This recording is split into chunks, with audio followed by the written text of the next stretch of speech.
નયનાબેન નાનજીભાઈ બારિયા,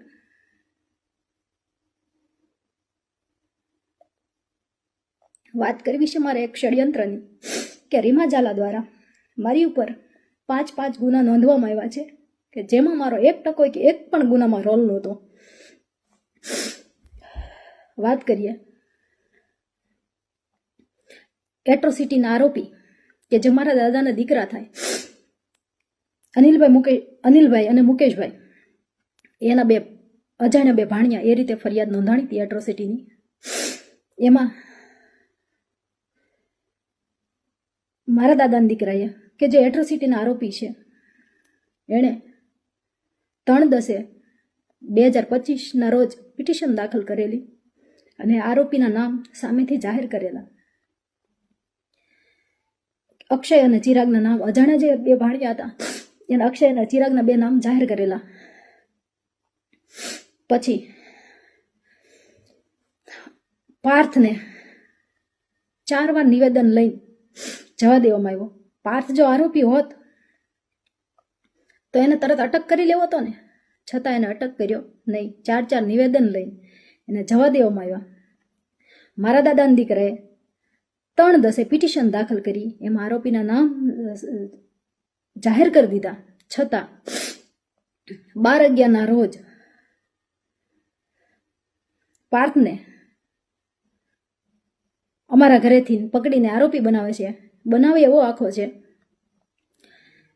કે જે દિવસે મારા ઘરેથી પાર્થની ધરપકડ થઈ એ દિવસે મારી માસીની દીકરીનો ભાણિયો એક્સપાયર થઈ ગયેલો હોય અને હું પીપરલા ગામે ગયેલી હતી.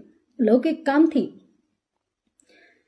હું કોબડી ટોલ નાકાથી પસાર થઈ, મારી ગાડી રોયલ પાર્કમાં હું જ્યાં રહું છું એ સોસાયટીમાં સીસીટીવી છે. પાર્થ અને ઉષા હું ઘરે પહોંચી એના 30 મિનિટમાં મારા ઘરે આવે છે, 15 મિનિટમાં ઘરે આવે છે. હું 30 મિનિટ જ થઈ હતી પહોંચી અને ઘરે. પાછળ તરત પેરોલ ફરલો સ્કોડ આવે છે. મને કે તમારા ઘરની ઝડતી કરવી છે. ઘરની ઝડતી દરમિયાન એ લોકોએ ગેટવેથી જ વિડીયો સ્ટાર્ટ કરી દીધો હતો ઉતારવાનો મારા ઘરનો. મને કે મેં કીધું જી સાહેબ મેં કરી લો ઘરની ઝડતી. પાર્થને મેં એને સોંપી દીધેલ. પછી મને કે તમારો મોબાઈલ લાવો, મોબાઈલ આપી દીધો. પછી મને કે હાલો તમે. એટલે મેં કીધું સાહેબ, મેં કીધું હું આરોપી થોડી છું. મેં કીધું હું આવું છું સાહેબ, મેં મારા ઘરે મરણ થઈ ગયું છે, હજી હું પહોંચી જ છું અને મેં તમે પહોંચો ત્યાં હું આવું છું. તો નહીં અત્યારે ને અત્યારે કે અત્યારે જ આવો એમ આ જ હાલતમાં. ત્યારે મેં પ્લાઝો પહેરેલો, નાઇટ ડ્રેસમાં હતી. એટલે મેં કીધું તો સાહેબ 2 મિનિટ ઊભા રહ્યો, હું આવું છું. એની માથે મારી માથે ફરજ રૂકાવટનો ગુનો દાખલ કરી દીધો. હવે વાત એ રહી મારા ઘરેથી બોટલ દર્શાવી. મારા ઘરમાં એન્ટર થયા ત્યારથી વિડીયોગ્રાફી એ લોકોએ શરૂ કરી હતી. તો મારા ઘરેથી બોટલ મળી એનો વિડીયોગ્રાફી એમાં હશે. હું કહું છું સાહેબને રિક્વેસ્ટ કરું છું કે વિડીયોગ્રાફી બહાર વાયરલ કરે. મારા ઘરેથી જો વસ્તુ મળી તો એની વિડીયોગ્રાફી મને આપે, વાયરલ કરે મતલબ. અને મારા ઘરેથી બોટલ મળી, મારા કબજામાંથી બોટલ મળી, તો પાર્થ અને ઉષા આરોપી કેમ બને? એક બોટલમાં 3 આરોપીના નામ નાખવા, જેના કબજાનો હોય એની માથે હોય. પાર્થ ને ઉષાને શું છે? મારા ઘરેથી બોટલ મળી જ નથી. મારા ઘરેથી બોટલ મળી તો વિડીયોગ્રાફીમાં કેમ નહીં? એને વિડીયોગ્રાફી સાથેનું પંચનામું કર્યું છે. એટ્રોસિટી, ફરજ રૂકાવટ અને બોટલ. મને 15 તારીખે ખબર પડી કે મારી માથે ગુનો દાખલ થવાનો છે. એટ્રોસિટીમાં મને આરોપી બનાવવાની છે અને મારી જેલ એન્ટ્રી છે, જેના કારણે 15 તારીખે હું ફરાર થઈ ગયેલી. મેં આગોતરા જામીન મૂકેલા. હું મુંબઈથી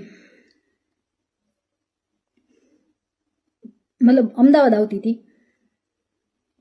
એ દરમિયાન મુંબઈ અને સુરતના ટોલનાકા વચ્ચે પીઆઈ જેબલિયા સાહેબ અને સ્ટાફ સાથે ઊભા રહી ગયા. હું અલ્ટિકા કારમાં આવતી હતી. મારી સાથે 2 બ્રાહ્મણ ભાઈઓ હતા.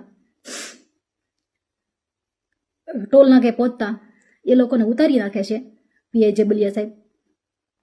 હું પાછળની સીટમાં સૂતી હતી, આ બે ભાઈઓ આગળ હતા, એટલે એને ઉતારી નાખે છે, જેનો મને ખ્યાલ હોતો નથી. પાછળની સીટમાં મારી બાજુમાં, એક્ઝેક્ટ મારી બાજુમાં પીઆઈ જેબલિયા સાહેબ આવીને બેસી જાય છે. આગળ એક કોન્સ્ટેબલ ભાઈ ડ્રાઇવિંગ કરે છે ગાડીની. પછી 50 થી 55 કિલોમીટર જેટલું હાલી જાય છે. ત્યારે મારી આંખ ખુલે છે તો જોયું તો મારી બાજુમાં જેબલિયા સાહેબ, આગળ જોયું તો ડ્રાઈવર ભાઈ બદલાઈ ગયા હતા ઓલા લોકો. પછી મેં પાછળ જોયું તો પાછળની નંબર પ્લેટ વગરની ગાડીમાં, ક્રેટા ગાડીમાં મારી યારે જે બે ભાઈઓ બ્રાહ્મણ હતા એ ક્રેટામાં હતા. એટલે મને ખબર પડી ગઈ કે હવે મારો તો આખી ધરપકડ થઈ ગઈ. એટલે મેં કીધું સાહેબ, મેં કીધું મને કે મોબાઈલ આપો, મોબાઈલ આપજો. મેં કીધું સાહેબ, મેં કીધું ધરપકડ કરી જ લીધી છે. મેં કીધું એક કોલ કરવા દો, મેં કીધું મારા ઘરે હું કહી દઉં કે મારી ધરપકડ થઈ ગઈ છે, કોઈ ચિંતા ન કરતા. મને કોલ ના કરવા દીધો. પછી કાંઈ વાંધો નહીં, મેં કીધું, મેં સાહેબ, મેં રિક્વેસ્ટ કરી કે સાહેબ હું કોઈ ટેરરિસ્ટ નથી, હું આતંકવાદી નથી કે તમારે યાર આટલી બધી મિસબિહેવ કરો છો. તોય મને કે નહીં, કે ઉપરથી કે ના છે, કે હું તમને કોલ નહીં કરવા દઉં. કાંઈ વાંધો નહીં. પછી મેં કીધું સાહેબ વોશરૂમ જવું છે. મેં 10 થી 12 વખત એમ કીધું સાહેબ મારે વોશરૂમ જવું છે. મને કોઈ જવાબ નહીં આપવા મળ્યો. 350 કિલોમીટર સુધી પાણી તો નહીં પણ વોશરૂમ સુદ્ધા મને નથી જવા દેવામાં આવી. એટલે મેં પછી એમ કીધું, મેં કીધું સાહેબ તમે આ રીતે મારી ધરપકડ ના કરી શકો. તમે મારું ધરપકડ નથી કરી, તમે મારું કિડનેપિંગ કર્યું છે. મહિલા પોલીસ કર્મચારી નહોતી. મેં કીધું હું આ બધું કોર્ટમાં કહીશ કે મારી યારે આવું તમે કર્યું છે. તમે મહિલા પોલીસ કર્મચારી વગર કર્યું છે ધરપકડ, અને નંબર પ્લેટ વગરની ગાડીથી કર્યું છે. અને ત્યારે મેં જોયું તો સૂર્યોદય નહોતો થયો, અંધારામાં ધરપકડ મારી કરી છે. કાંઈ વાંધો નહીં. પછી મને ભાવનગર થોડીક વાર હોય છે, 30-40 કિલોમીટરની વાર હોય છે. એટલે મહિલા પીએસઆઈ આવે છે અને મને એ ગાડીમાં, પોલીસની ગાડીમાં મને ટ્રાન્સફર કરે છે. કાંઈ વાંધો નહીં. પછી હું ને SC/ST સેલ મારી અટકાયત બતાવી દે છે તરત. ત્યાં બધું તૈયાર જ હતું. પછી મારી જેલ એન્ટ્રી 24/11 રોજ જેલ એન્ટ્રી થાય છે. 3 ગુના ઓલરેડી નોંધાઈ ગયા. એટ્રોસિટી મદદગારી, પ્રોહિબિશન 1 બોટલમાં અને ફરજ રૂકાવટમાં 3 જેલ એન્ટ્રી થઈ છે. એટલે મારો જે સામાન, હું ફરાર હતી એ દરમિયાન સામાન સીધો જેલમાં જાય છે. જેલમાં સરખી ઝડપી ન હોવાથી મારું સિમ ભૂલથી એ લોકોથી મારી બેગમાં રહી જાય છે. એટલે ઝડપી આવે છે અને મારી પાસેથી 1 સિમ કાર્ડ મળી આવે છે. અને જે મારી જેલ એન્ટ્રી 24/11/2025 થી 12/12 સુધી, 12/12/25 ના રોજ સુધી ક્યારેય એક્ટિવેશન કે બિન અધિકૃત એનો ઉપયોગ કરવામાં આવેલ નહોતો. કે મને એ સમય દરમિયાન મારી એક પણ ચીજ જેલમાં આવવા દેવામાં આવી નહોતી, કે મારે કે સિવિલ આવેલી નહોતી, કે મારે કોઈ મુદત આવેલી નહોતી. તો એ સિમમાં મને આરોપી બનાવી દે છે અને એની 4થો ગુનો દાખલ કરી દે છે. જેલ અધિક્ષક સાહેબ કહે છે કે એની બેનનો એક્ટિવેશન ટાઈમ જોવે છે તો પહેલાંનો આવે છે, મારી જેલ એન્ટ્રી પહેલાંનો આવે છે. એટલે સાહેબ કહે છે કે અમારે ગુનો દાખલ કરવો નથી. રીમા ઝાલા કે ડીવાયએસપી પરાણે ગુનો દાખલ કરાવે છે અને 4થો ગુનો મારી પર દાખલ કરાવી દે છે. અને પછી મને જામીન મળે છે ભાવનગર પ્રતિબંધના.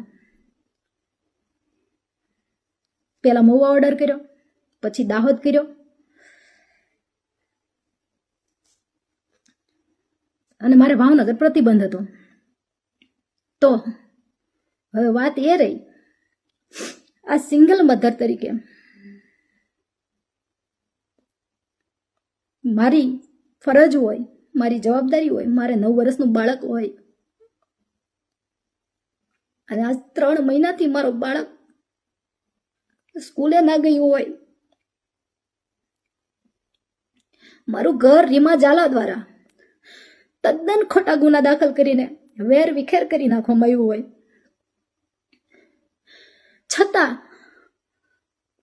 આજ 5મો ગુનો મારી માથે દાખલ કરી દેવામાં આવે છે. રીમા ઝાલાને જ્યારે હું મળવા ગઈ ને, મને પહેલી વાર જ્યારે બનાવ બન્યો ને ત્યારે પહેલી વાર મળવા ગઈ ને ત્યારે જ કીધું હતું કે તારી જિંદગી કે તારી અને તારા પરિવારની જિંદગી કે બરબાદ કરી દેશે. તમે કે તમારી હાથ પેઢીમાં કે ક્યારે આવું નહીં જોયું હોય, તમારી જિંદગી કે બરબાદ કરી દેશે, એમ તમને જીવન લાયક નહીં રહેવા દેવાનું. ખરેખર રીમા ઝાલાએ એ વસ્તુ કરી. એસીબીમાં ફૂલ ટ્રાય કરી લીધી, જીએસટીમાં ફૂલ ટ્રાય કરી લીધી, મારા તમામ ગ્રુપમાં કોઈ માણસને બાકી નથી મૂક્યો. રીમા ઝાલાએ તમામ માણસોને ફોન કરીને બધાને બોલાવ્યા કે નૈના વિરુદ્ધ તમે ગુનો દાખલ કરો. એ માણસો પાછા મને કહે છે, મારી પાસે એના પુરાવાઓ છે. રીમા ઝાલા એમ કહે છે તમને એસપી સાહેબ દ્વારા સંપૂર્ણ મદદ મળી રહેશે, તમને આઈજી સાહેબ દ્વારા તમામ મદદ મળી રહેશે, એવું રીમા ઝાલા કહે છે. તમે ક્યાંય બિંદાસ, તમે ક્યાંય ડરોમાં, હું તમારી હારે છું, તમે નૈના વિરુદ્ધ ગુનો દાખલ કરો. એટલે હું એ કહેવા માંગુ છું કે મેં કોનું ખરાબ કર્યું છે, કે મારો કોણ દુશ્મન છે, કે આટલી હદે હું કામ મને આટલી ટોર્ચર કરે છે, આજ મને મરવા મજબૂર કરી દીધી છે, મારું ઘર વેર વિખેર કરી નાખ્યું છે. 5 ગુના છતાંય હજી એવું નથી કે મારી ઉપર 6થો ગુનો દાખલ નહીં કરે. એને 5 ગુના કરી નાખ્યા, હવે પાસામાં ઠોકાઈ જાઓ. મારું ઘર તો ઓલરેડી એને વેર વિખેર કરી નાખ્યું. મારું બાળક ભાવનગર જે 9 વર્ષનું છે, જેને ભત્રીજો રાખે છે, બેનની ભાણકી રાખે છે, ઘર તો આખું વેર વિખેર કરી નાખ્યું. મારું બાળક 3 મહિનાથી સ્કૂલે નથી ગયું, મારો દાહક ખાતે ઓર્ડર કરી નાખ્યો, મારા બાળકને હું મળી નથી શકતી. છતાં રીમા ઝાલાએ કુંદનને 5મો ગુનો મને દાખલ કરાવ્યો. કુંદનને સામેથી 30/12 SC/ST સેલે મતલબ મહુવા ખાતે બોલાવે છે. એ 2 વોરંટ આપે છે